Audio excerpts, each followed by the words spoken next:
여러분 안녕하십니까? 라디오 오늘 강지혜입니다. 내일부터 모든 실내 체육시설의 영업이 허용됩니다. 같은 시간대에 사용 인원을 9명으로 제한하는 조건만 지키면 영업이 가능해지는데요.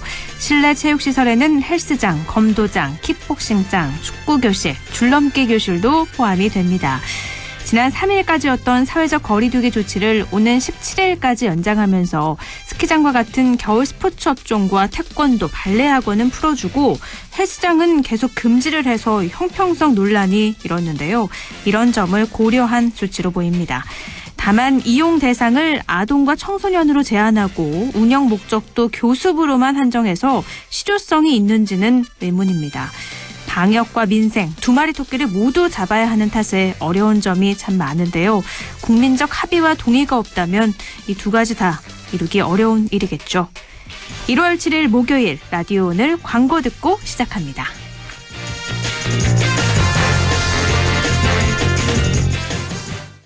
파주 센트럴밸리 산업용지 완판 신화를 이어갈 상업, 주거, 지원용지 투자의 기회. 역세권 입지에 서울 문산 고속도로까지 남북경협의 수혜지에서 프리미엄 투자의 중심지로 거듭날 파주 센트럴밸리. 문의 1522-0844. 자, 따라해보세요.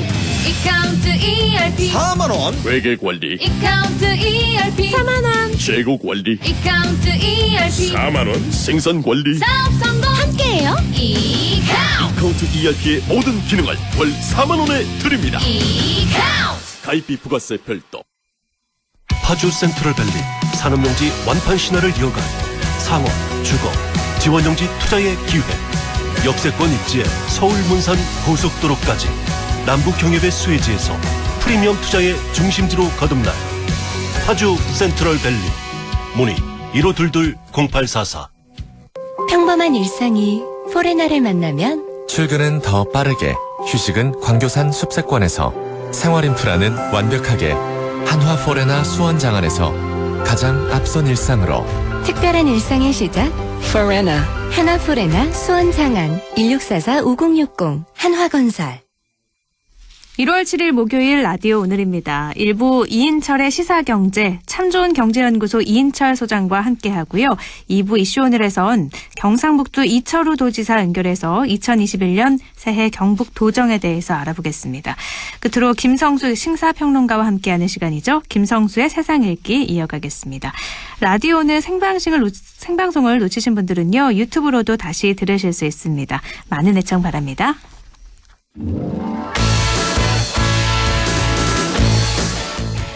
이인철의 시사경제, 경제 이슈 짚어봅니다. 참 좋은 경제연구소 이인철 소장 함께합니다. 소장님 안녕하세요. 예, 안녕하세요. 네, 새해 개장 첫날부터 주식시장이 심상치가 않더니 종합주가지수, 개인 투자자들의 적극적인 매수에 힘입어서 사상 처음으로 3,000선을 돌파했어요. 그렇습니다.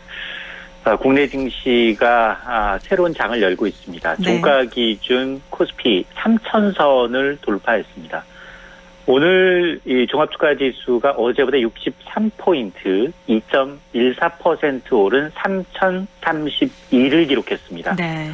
어제는 장중한 때 3,000선을 돌파했다가 외국인과 기관이 매도 공세로 2,960선대로 밀렸습니다. 근데 오늘은 반대였습니다. 개인이 1조 원대 순매도했지만 외국인과 기관이 적극적으로 매수를 했습니다. 이른바 개인 투자자, 이 동학개미의 힘, 여기다 시중 유동성이 넘치는데요. 우리 주변에서 지난해부터 이 주식 투자하겠다는 분들이 굉장히 많이 늘고 있습니다. 엄청나죠. 그렇습니다. 증시 주변을 맴도는 자금이 지금 한 130조 원 정도로 추정이 되는데요. 이러다 보니까 개인 투자자들은 주가가 더 오를 것이라는 기대감에 이 추가 매수하고 있는 양상인데요. 증권사들 너나 할 것 없이 장밋빛 전망 일색입니다. 지난해 말부터 이제 코스피 상승세가 가팔라지면서 증권사들이 고점을 속속 상향 조정을 하고 있는데 코스피가 3,000선을 넘어서 최고 3,300선까지 오를 수 있다라는 기대감을 내놓고 있는데 가장 중요한 건 지금까지 상승은 경기회복 기대감을 등에 업고 올랐다면 이젠 실제로 경기가 좋아져야 이 상승분이 정당화가 됩니다. 네.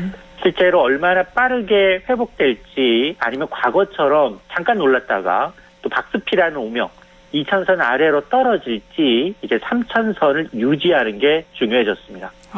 이제 좀 무서울 정도로 너무 올라가지고 앞으로 어떻게 될지 궁금해하시는 분들도 많은데 요즘에 주식시장이 워낙에 좋다 보니까요. 주식 투자 열풍으로 빚을 내서 투자하는 빚투도 급증하고 있죠. 그렇습니다. 이 개인 투자자들의 주식 열풍에 이게 우리가 흔히 이제 벼락거지라는 신조어가 생겼습니다. 네. 주식이나 부동산, 가상화폐에 투자하지 않으면 오히려 자산 격차가 더 벌어져서 뒤늦게 이제 시장 참여하시는 분들이 더 크게 이제 이 B2에 지금 가세하고 있는 양상인데요. 실제로 개인들이 주식 투자로 인해서 지난 3분기 가계가 약 23조 원 상당의 주식 투자로 빚을 낸 것으로 조사가 되고 있고요. 그리고 이제 증권 용어로 신용융자라는 게 있습니다. 네. 보유주식을 담보로 대출받아서 주식 투자하는 신용거래 융자가 20조 원에 육박합니다. 지난해 이제 코로나 팬데믹 당시에 7조 원을 윗돌았었는데요. 이 잔고가 9개월 새 3배 가까이 늘어난 겁니다. 그러나 이 신용융자 증권사에서 이자 따박따박 받아가고요. 주가 떨어지면 증권사들 임의대로 저가로 팔아서 원금을 회수해 갑니다. 네. 증권사는 빌려주면 빌려줄수록 이득이지만 개인 투자자들은 주가 하락 시 막대한 손실을 볼 수 있습니다. 네. 증시 화랑을 가져온 투자 열풍인 개인 투자자 동학개미 주역인 건 맞지만 그러나 단타, 비트를 이용한 한 방을 노린 투자는 상당히 위험하다는 것도 잊지 말아야겠습니다. 네, 아무리 주식시장이 좋아도 분석을 제대로 하고 허황된 꿈보다는 철저한 계산 아래에서 주식을 투자를 해야 될 것 같은데요. 코스피만 오른 게 아니에요. 가상화폐 대표주자인 비트코인도 4천만 원을 돌파했다고요? 오늘 비트코인 한 개 가격이 4,100만 원을 넘어섰습니다. 언제 이렇게 오른 거예요? 네. 이게 저도 모르게 신압으로 올랐습니다. 네. 중형차 한 대 값이에요.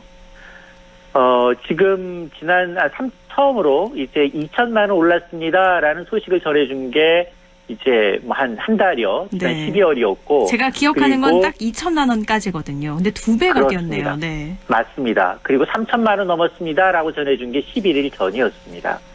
1년 전과 비교하면 4배 올랐는데요.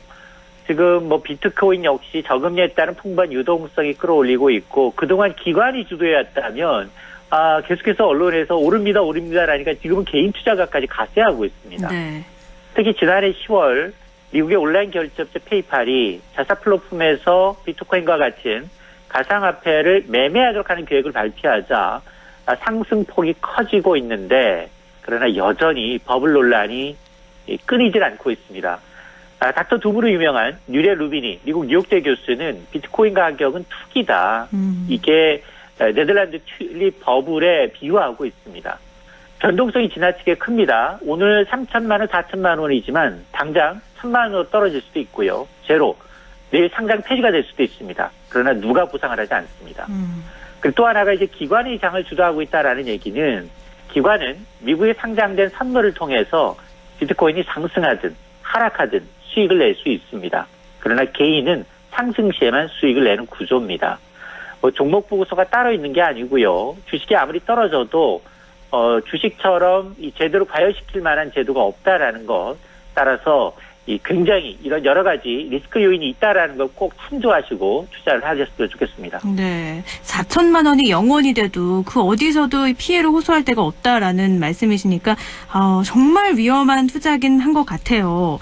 그래서 그런지 홍남기 경제부총리 또 이주열 한국은행 총재가 워낙에 요즘에 거품이 많으니까 자산시장 거품을 또 경고했죠. 그렇습니다. 연초부터 굉장히 이례적입니다. 경제 양대 수장이 나서서 자산시장 거품을 경고하고 있습니다. 경제 정책을 만들고 있는 홍 부총리의 경우에는 코로나 위기 속에 금융시장이 안정된 모습은 긍정적이지만 그러나 실물과 금융시장 괴리감이 너무 커지고 있다는 겁니다.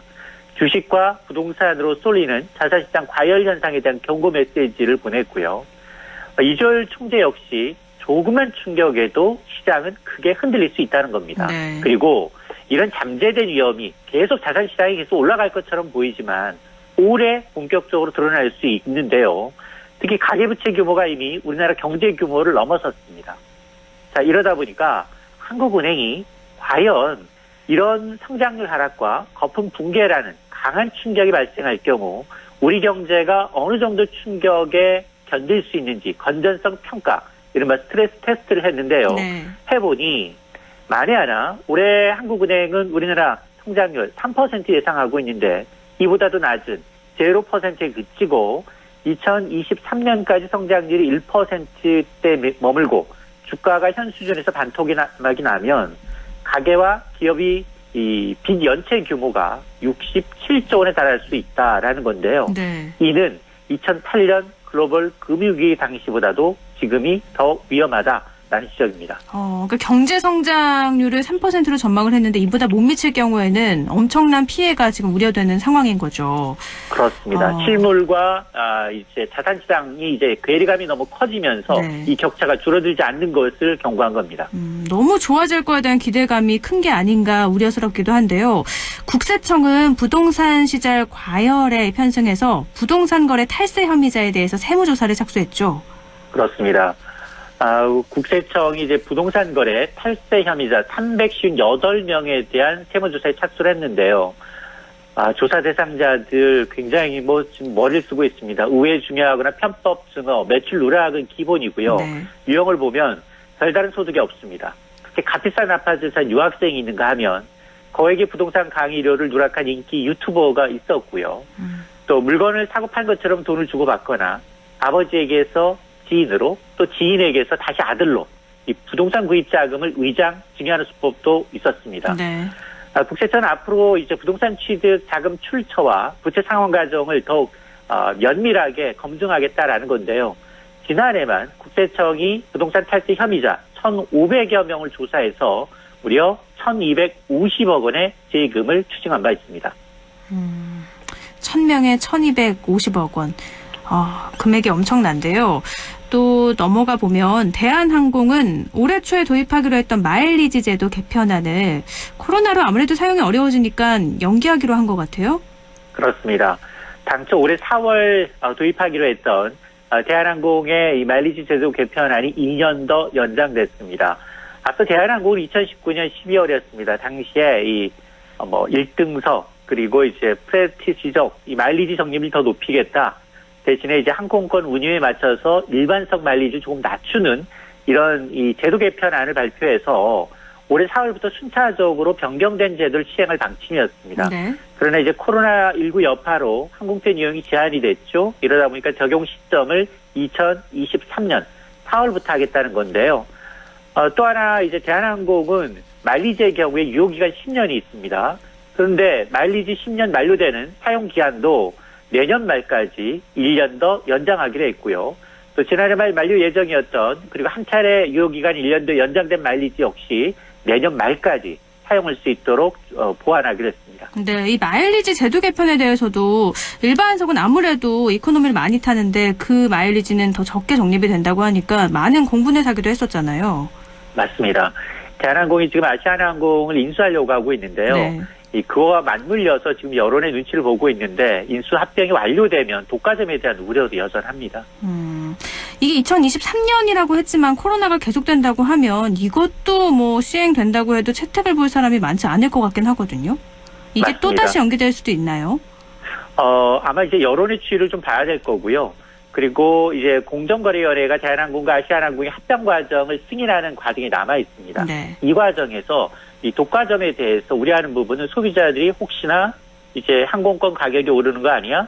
서비스는 줄어들고 마일리지와 같은 사용처는 더 이제 현격하게 이제 줄어든다면 이런 부분에 대한 지적이 있을 수 있기 때문에 네. 함부로 아마 당분간은 대한항공이 마일리지를 좀 계약하는 일은 없도록 우리가 좀 꼼꼼히 좀 들여다봐야겠습니다. 네. 참 관심을 많이 갖지 않으면 피해를 보게 되니까 많은 분들도 관심을 꾸준히 갖고 많은 의견을 내주셔야 될 것 같아요. 오늘 여기까지 듣죠. 말씀 고맙습니다. 네, 고맙습니다. 네, 시사경제 참 좋은 경제연구소 이인철 소장과 함께했습니다. 라디오 오늘 1부는 여기까지고요. 잠시 후에 2부에서 뵙겠습니다.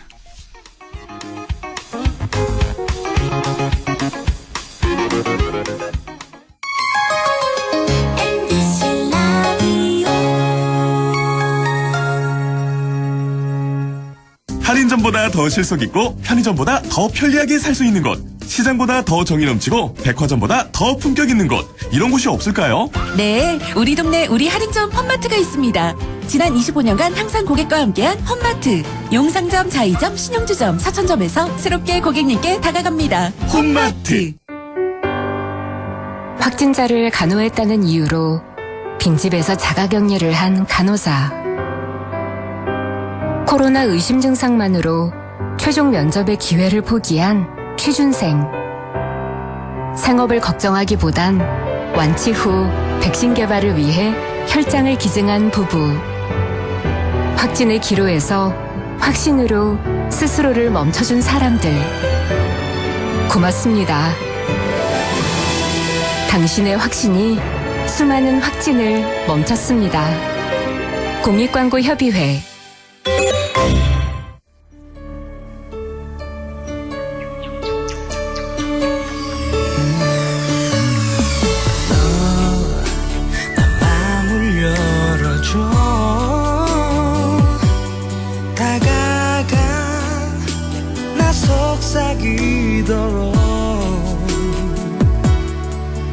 언제나 내 생각으로 행복해야 해요. MBC 라디오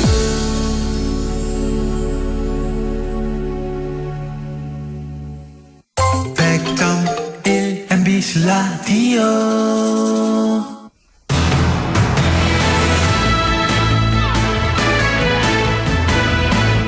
네, 라디오 오늘 2부 순서 이슈 오늘입니다. 다사다난했던 2020년이 저물고 희망찬 2021년 새해가 밝았는데요. 신축년 소띠에 경상북도의 도정 방향 궁금합니다. 경상북도 이철우 도지사 연결해서 함께 이야기 나눠보겠습니다. 지사님 안녕하세요. 예, 안녕하세요. 네. 새해 복 많이 받으십시오. 네, 지사님 새해 복 많이 받으세요. 예. 네, 본격적으로 이야기하기에 앞서서요. 코로나19 얘기를 안 할 수가 없을 것 같아요. 전국적으로는 조금 줄어드는 추세지만 경북은 3차 재유행으로 인한 확산세가 좀처럼 멈추지 않고 있는데 직접 호소문도 발표한 적이 있으시잖아요. 어떻게 네. 좀 대응을 해나가면 될까요? 예, 우리 경상북도에서 최근 한 2주간 하루 평균 한 30명 정도가 계속 발생하고 있고요. 지난 2, 3월 대유행 때 그때보다는 지금 뭐 그렇게 많지는 않았지만 전국 평균보다는 우리가 좀 적은 편입니다. 사실은 수도권에서 많고 우리가 좀 적은 편인데 그러나 1년 가까이 우리가 이 사회적 거리두기나 집거 뭐 이런 것들을 했기 때문에 도민들께서 많이 지쳐 있고 특별히 소상공인들 이분들은 지금 장사가 안 돼서 아우성이잖아요. 그렇죠. 그래서 매우 안타깝게 생각하면서 이것을 빨리 잡아야 된다. 그래서 우리 도에서는 좀 지나칠 정도로 하고 있는데 수도권은 2.5단계 우리는 2단계 하고 있습니다. 그래서 철저하게 거리두기라든지 그다음에 뭐 개인 방역을 위해서 5인 이상 모이지 마라 이런 것들 종교시설, 이염시설에는 특별 점검을 하고 특히 병상 확보에 최대한 노력을 해서 우리 병상을 생활치료센터까지 한 1200개 정도 마련해서 지금 550개 정도 사용하고 아직 여유가 있습니다. 그래서 우리가 대처할 거는 철저히 하는데 무엇보다 백신이 치료제가 나오기 전까지는 각자 조심하는 게 최고입니다. 네. 그래서 마스크 끼고 규칙을 지키고 그래 꼭 당부를 좀 드리겠습니다. 네, 도 차원에서도 대책을 내놓았고 개인 방역 수칙도 철저하게 지켜달라는 말씀이셨는데요. 코로나19 때문에 2020년 다 없어졌다라는 말이 나올 정도잖아요. 그래도 2020년 굵직굵직한 일들이 참 많았습니다. 지사님께서 2020년 도정 그중에서도 이거는 베스트다 하는 뉴스를 하나 꼽아주신다면 어떤 게 있을까요? 예, 뭐 여러 가지가 있겠습니다만은 그 어려운 가운데도 우리 도민들과 대구 시민이 합작해서 정말 최선을 다해서 한 것이 대구 경북 통합신공항을 확정한 것입니다. 이것은 우리 100년 대계 먹고 살 거리를 만들었기 때문에 우리 경상북도 대구시가 새롭게 변하는 그러면 세계화되고 또 우리나라 내에서도 위치를 새로 부상시킬 수 있는 그런 위대한 사업을 결정지었기 때문에 누가 뭐라 해도 대구 경북 통합신공항 확정한 것이 가장 치적으로 꼽을 수 있다 이렇게 말씀드릴 거 있을 것 같고요. 네. 그리고 우리 또 북부 지역 안동, 예천, 영주 이 지역에 대해서는 KTX가 지금 개통이 되고 있습니다. 네. 현재는 완전한 개통이 아니라서 2시간대에 안동까지 옵니다만은 한 6개월 지나면은 1시간 반대로 줄어듭니다. 그래서 그게 우리한테는 큰 일이고 또 안동의 햄프 자유특구 이것도 큰 일이고 영주의 배현이 산업단지 이런 것들이 많이 결정이 되어서 그야말로 금년은 어려운 가운데 수확을 좀 거뒀다 이래 할 수 있고요. 네. 도청에서는 또 변화를 빼놓을 수가 없거든요.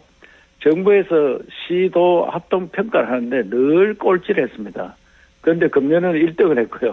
네. 또 공무원이 가장 중요시 여기는 것이 청년도인데 이 청년도를 그전에는 뭐 사실상 별로 안 좋았는데 금년에 17개 시도 중에서 가장 성적이 좋았다는 것을 꼽을 수 있어서 도청도 좀 많이 변하고 있다 이런 것을 말씀드릴 수가 있네요. 네, 정책 또 도청 2020년의 성과를 꼽아주셨는데 가장 먼저 꼽으신 게 통합신공항이었잖아요. 예. 그래서 조금 더 여쭤보면 김해 신공항 확장 계획안 백지화 논란으로 이 대구 경북 통합신공항이 좋지 않은 부정적인 영향을 받는 게 아니냐 이런 우려의 목소리도 많거든요. 이건 어떻게 보세요? 예, 우선에 김해 신공항 백지화를 하는 것은 아니고 아직 그 총리실에서 점검을 해서 좀 더 검토하는 게 어떻겠느냐 하니까 백지화 하기에는 굉장히 어려움이 있습니다, 이분들이. 네. 그러다 보니까 정치권에서 바로 가덕도 법을 만들겠다 이렇게 나온 거거든요. 그것은 정치 쇼를 하는 겁니다. 그래서 저들은 여기에 어떻게 대응을 해야 되느냐. 우선 김해 신공항 갈 때 대구, 경북, 부산, 울산, 경남 5개 단체가 합의하에 갔거든요. 네. 그래서 이걸 백지화 시키면 또 우리하고 합의를 해야 됩니다. 그래서 우리한테 설명을 하고 합의를 해라. 그런데 그런 절차를 밟아라 이렇게 이야기를 하고 있고 가덕도 특별법을 만들어서 가는 것은 제가 볼 때는 가더라도 쉽게 공항 건설이 되지 않을 거로 생각합니다. 왜? 물구디에 공항을 만드는데 다른 정부가 들어섰을 때 그걸 용납이 되겠느냐. 네. 굉장히 어렵다고 생각하고 인천공항은 뻘에 만드는 겁니다. 같은 바다지만 이것은 깊이가 다릅니다. 그래서 그거는 굉장히 어려운 상황이다 생각되고 더 중요한 것은 우리 공항을 제대로 빠르게 만드는 겁니다. 대구 경북공항은 먼저 만들고 제대로 하면은 경쟁 우위에 있습니다. 네. 김해를 가든 가덕도를 가든 그거 싸움하다 보면은 그게 우리 싸움에 말리 들면 안 됩니다. 그래서 저는 김해 신공항 백지화할 때 반드시 우리하고 합의를 해라. 그리고 우리 공항은 제대로 빠르게 만들 수 있도록 우리 갈 길을 가자. 네. 이렇게 주장을 합니다. 알겠습니다. 그래서 우리가 그 법을 만들면 우리도 법을 만들어야 되지 않느냐 이런 이야기들 하는데 잘못하면 말려들어서 둘 다 굉장히 연기가 되는 어려운 상황에 접어들 수가 있습니다. 네. 왜냐하면 지금 나라가 경제가 말이 아닙니다. 예산을 재난지원금으로 많이 돌리고 이래서 공항 만들 예산이 굉장히 어렵다고 생각합니다. 그러나 우리는 땅으로 이미 받은 겁니다. 그 대물로 받아놨기 때문에 그 땅을 담보로 돈을 빌려서 우리 스스로 만드는 공항입니다. 네. 그래서 우리가 정신 바짝 차려가지고 똘똘 뭉쳐서 먼저 만들어내는 것이 중요하다 이렇게 생각합니다. 네, 정해지기 전에 먼저 만들어서 피해 입지 않도록 해야 된다라는 입장이시네요. 대구 경북 행정통합에 이렇게 의견을 모으기 위해서 공론화위원회도 출범을 해서 지금 현재 활동 중이지 않습니까? 예. 근데 또 안동을 중심으로 한 경북 북부권은 현대 이 대구 경북 행정통합에 대해서 반대 여론이 많은데 왜 꼭 필요한 건지 설명을 좀 해주세요. 안동 중심으로 북부권에서는 지금 도청한 지가 얼마 안 됐는데 또 도청이 가는 거 아니냐 이렇게 걱정을 하시는 것 같습니다. 그렇죠. 그런데 이제 대구 경북 통합을 대구시장이 제가 도지사 당선되니까 같이 합치자 이렇게 이야기를 했습니다. 그래서 제가 1년 반 하고 나니까 경북만으로 발전이 어렵겠다. 대구시장이 통합하자 하는 말이 상당히 일리가 있다. 이렇게 해서 이제 1년이 돼 왔습니다. 네. 그래서 공론에 이어까지 갔는데 결국은 4차 산업혁명 시대에 가면은 대구 경북 합쳐서 한 500만 정도의 도시 경쟁력을 갖춰야 됩니다. 그러면 수도권과도 경쟁이 되고 또 특히 세계와 경쟁이 됩니다.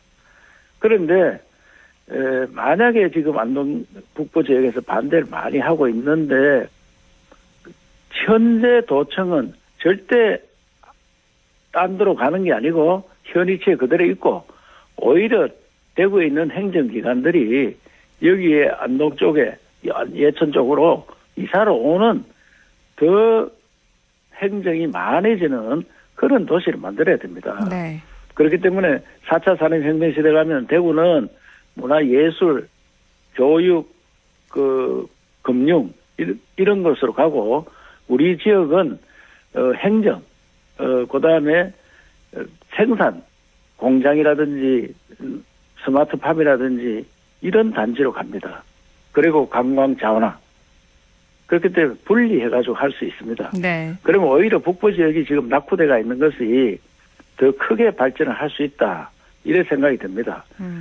쉽게 말해서 50섬 농사 짓는 사람하고 10섬 농사 짓는 사람이 합치면은 50섬 짓는 사람이 10섬 짓는 사람한테 보태주면 보태주지 10섬이 뺏긴다는 그런 생각을 가지면 안 된다고 생각합니다. 네. 우리가 그만한 자신감을 가지고 있고요.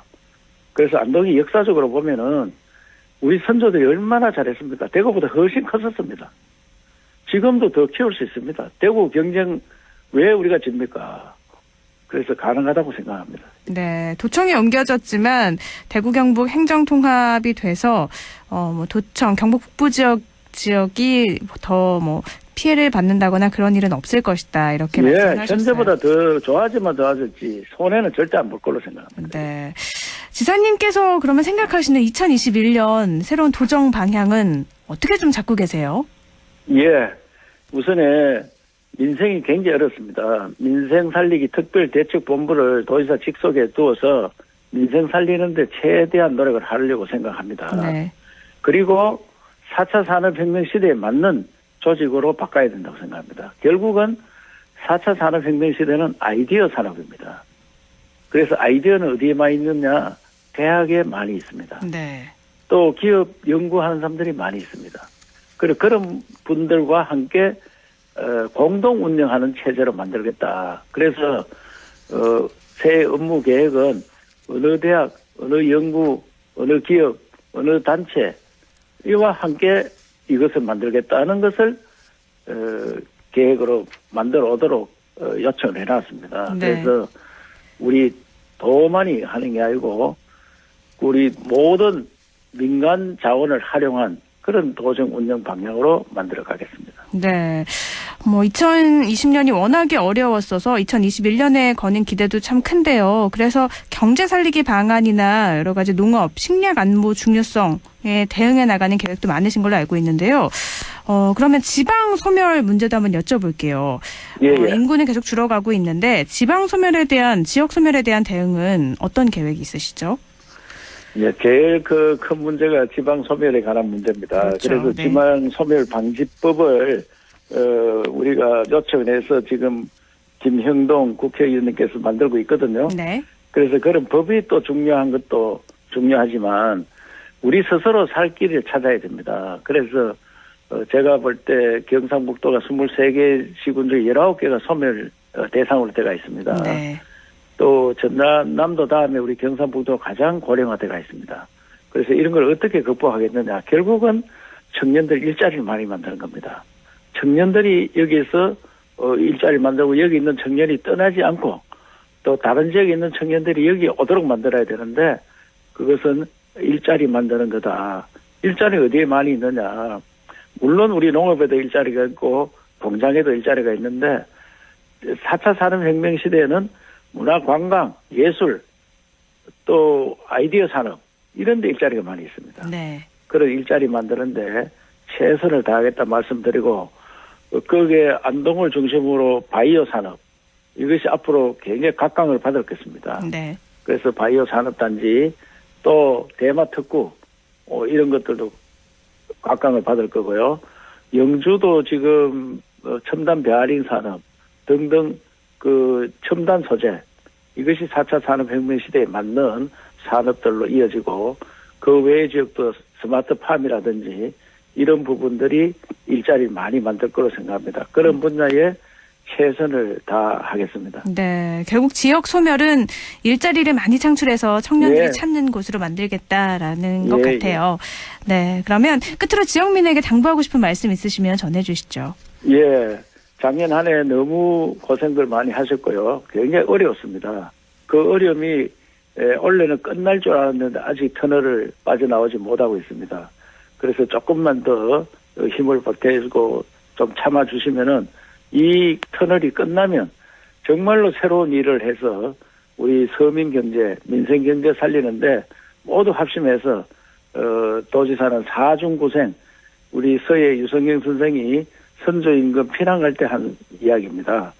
사중구생 정신으로 적극적으로 일을 해서 이 터널을 빠져나가도록 새로운 길을 모색하도록 최선을 다하겠다는 그런 말씀을 드립니다. 네, 사중구생 죽을 가운데에서도 살 길을 찾는다는 뜻인데 예.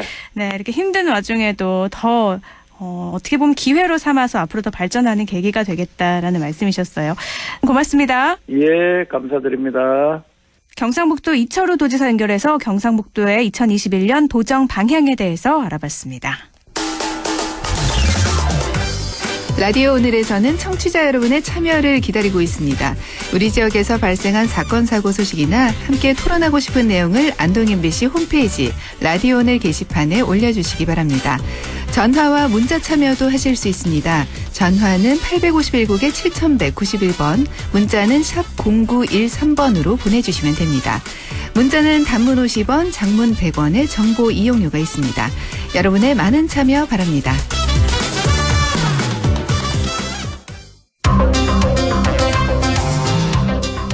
김성수의 세상 읽기, 김성수 시사평론가와 함께합니다. 안녕하세요. 안녕하세요. 김성수입니다. 네, 아주 오랜만에 함께 이렇게 프로그램 하게 됐는데요. 예. 새해 복 많이 받으세요. 새해 복 많이 받으세요. 네. 올해도 여러 가지 법들을 앞두고 있는데, 법 통과를 앞두고 있는데, 중대재해기업처벌법에 대해서 이야기를 좀 시작을 해볼까 하거든요. 예. 정의당이 국회 통과에 사활을 아주 걸고 있는 법안이잖아요. 그런데 예. 실효성 논란에 시달리고 있다고 하는데, 이 법이 예. 원래 어떤 취지로 만든 법인지 먼저 설명을 해주시죠. 예, 중대재해기업처벌법. 우리가 김용균 씨를 기억하고 있지 않습니까? 네. 컨베이어 벨트에 끼어서 그 발전소에서 유명을 달리할 수밖에 없었던 그 젊은 청년, 너무나 아까운 청년. 그 청년 말고도 뭐 프레스 기계에 끼어서 죽은 청년들, 또 그리고 뭐 그 지하철에서 그 지하철과 틈 사이에 끼어서 죽은 청년들, 이런 청년들이 많잖아요. 네. 그러니까 중대한 재해를 입게끔 만든 그 기업의 시스템이 문제라는 거는 다들 알고 있습니다. 그런데 그 노동자는 죽었지만 그 중대재해가 발생했을 때 산재 처리도 제대로 안 되고, 심지어 사업주나 경영 책임자는 어디론가 빠져버리고 하청업체에게 모든 책임을 갖다 떠넘기는 그런 일들이 많았잖아요. 네.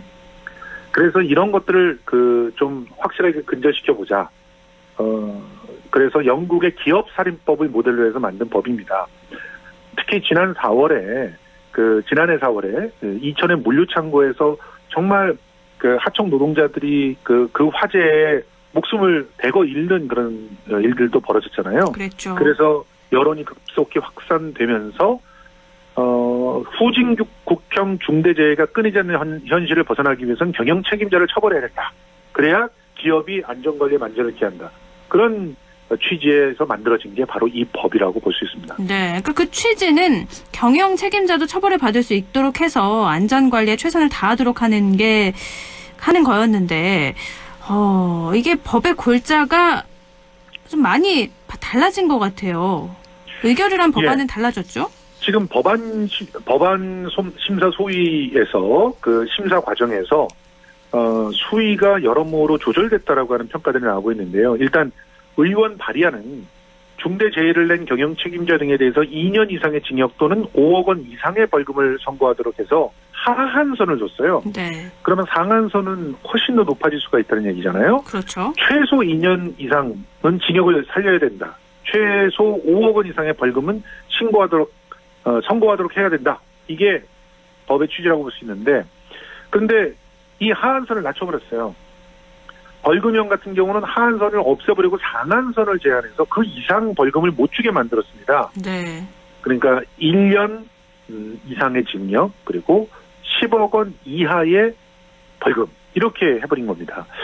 그리고 이 중대재해기업처벌법 제정안이 사망자가 1명 이상인 중대재해가 발생하는 경우 경영 책임자 등의 재해 예방 조치 등을 제대로 하지 않은 것을 그것을 처벌을 하는 거잖아요. 네.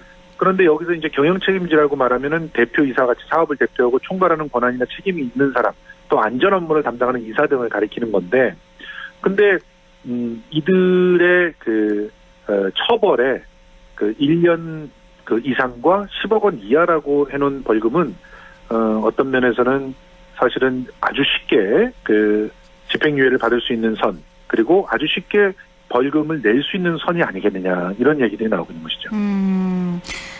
그 전에는 집행유예가 불가능했는데 이번에 바뀌어서 그렇죠. 집행유예도 사실 가능하도록 바뀐 거잖아요. 그렇습니다. 2년 이상의 징역이 하한선이 2년으로 가게 되면 무조건? 집행유예를 선고하기가 네. 굉장히 좀 어려워지죠. 불가능한 건 아니겠지만 어려워지는 상황이 될 수 있습니다.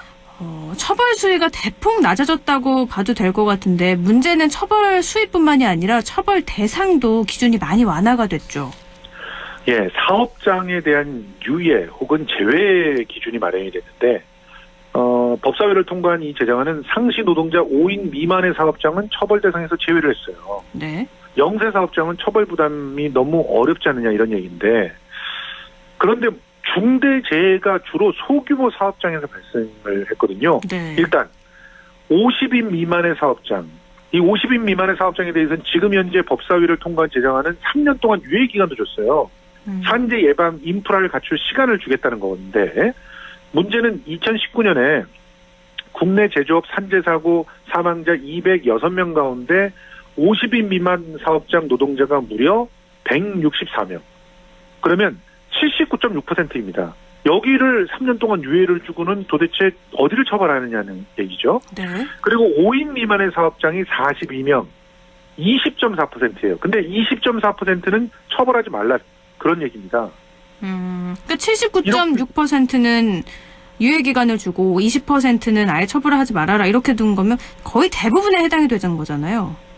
그렇죠. 이제 사실은 이 법안 소위에서는 이런 해명을 두고 있습니다. 이제 5인 미만의 사업장의 산재도 이제 원청 업체의 중대재해법을 적용한 걸로 바꿨다.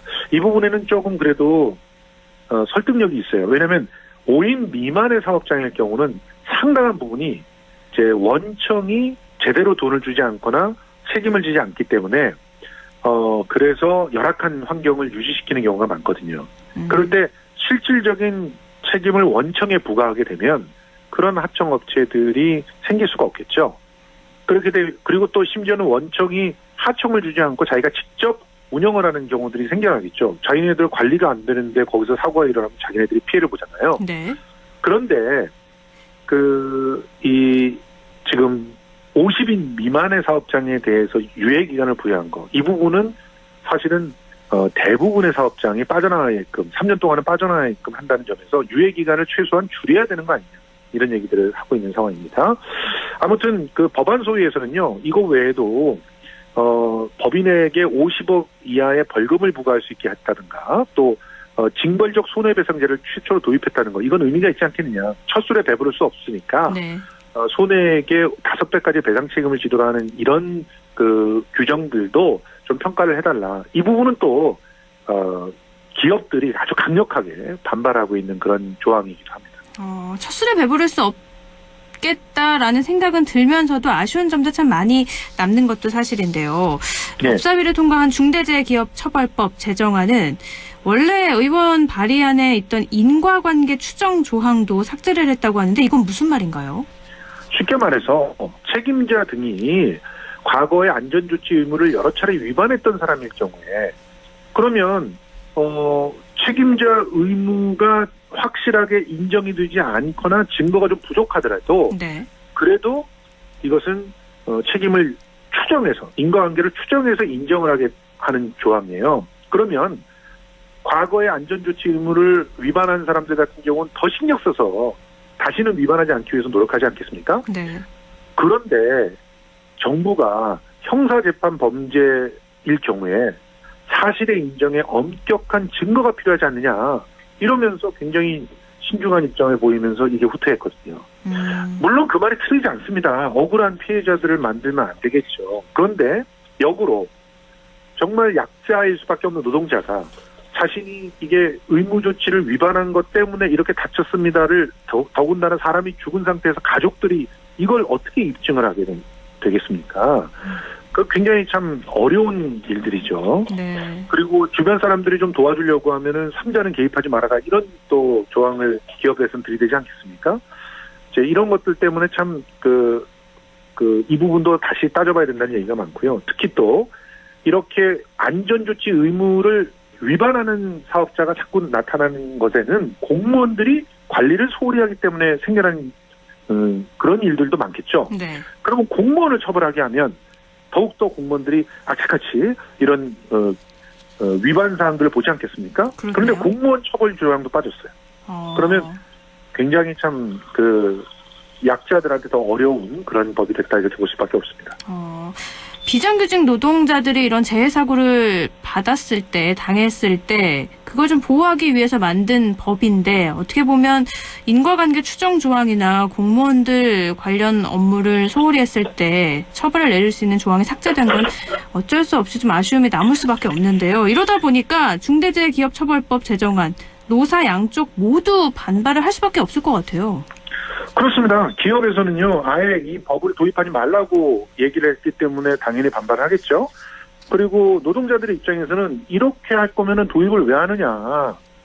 결국은 법이라고 하는 게 있긴 있지만 사실은 수사하는 검사들이 저 기업을 좀 봐줘야지 맘만 먹으면 얼마든지 빠져나갈 수 있는 법을 만들어 놓은 거예요. 이제 이렇게 되니까 결과적으로 양쪽의 반발이 큰데요. 법사위를 통과한 이 제정안을 두고 나중에 또 개정을 하면 된다라는 그런 입장과 또 애초에 만들 때 정확하게 만들어놔야 된다는 그런 입장들이 대립되고 있는 상태에서 진통이 불가피합니다. 아무튼 오는 8일 본회의에서 이 제정안이 처리가 될지 지켜봐야 될 것 같습니다. 어떻게 예상하세요? 오는 8일 날 처리가 안 된다면 폐기가 되는 거잖아요. 저는 당연히 이 정도라도 일단은 만들어놔야 된다고 생각을 하거든요. 네. 중대재해 기업이 책임져야 된다라고 하는 그런 인식을 확실하게 굳혀두는 거 아니겠습니까? 법상식은 그러한데 법이 없다라고 하는 것은 그것은 사실 우리 사회가 마땅히 이런 기준들을 법으로서 만들어줘야 되는 것이기 때문에 네. 더더욱 그렇습니다. 앞으로 지켜보겠습니다. 네, 아쉬움은 남지만 일단 처리가 되고 그 이후에 개정안을 통해서 조금씩 수정해 나가야 된다는 거네요. 네. 알겠습니다. 오늘 여기까지 듣죠. 말씀 고맙습니다. 고맙습니다. 네, 김성수 시사평론가였습니다.